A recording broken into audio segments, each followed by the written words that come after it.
માન્ય 2 દિવસ પહેલા આપણા રાષ્ટ્રપતિ શ્રી સોમનાથ દર્શને પધારેલા, ત્યારે ભૂદેવો સોમનાથના ભૂદેવો દ્વારા જે એમને ત્યાં પૂજા અર્ચનાઓ થતી હોય છે તેમની જગ્યાએ ત્યારે રાષ્ટ્રપતિજી આવ્યા તેને અવગણના કરવામાં આવી છે.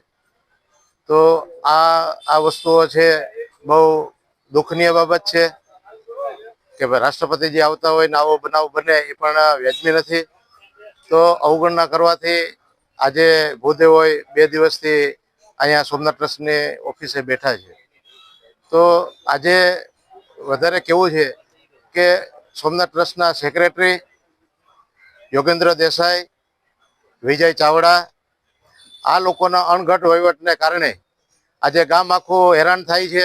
આની પહેલાં અમે કીધેલું હતું કે ભાઈ આ લોકોને અહીંયાથી બદલાવો કે જેથી કરી અને ગામને સોમનાથ ટ્રસ્ટનો સમન્વય થાય. આજે 2 દિવસથી બેઠા છે. હવે આવતીકાલે જે આંદોલન છે એમના નવા કાર્યક્રમો આવશે, મોટું આંદોલન થશે, તેમની સાથે ગામે જોડાશે. એટલે અહીંથી વિનંતી કરીએ છીએ યોગેન્દ્ર દેસાઈને કે ભાઈ આ પ્રકરણ છે ગામમાં વધારે ન ફેલાય એના માટે થઈ ને તાત્કાલિક આનું નિરાકરણ લાવવું જોઈએ.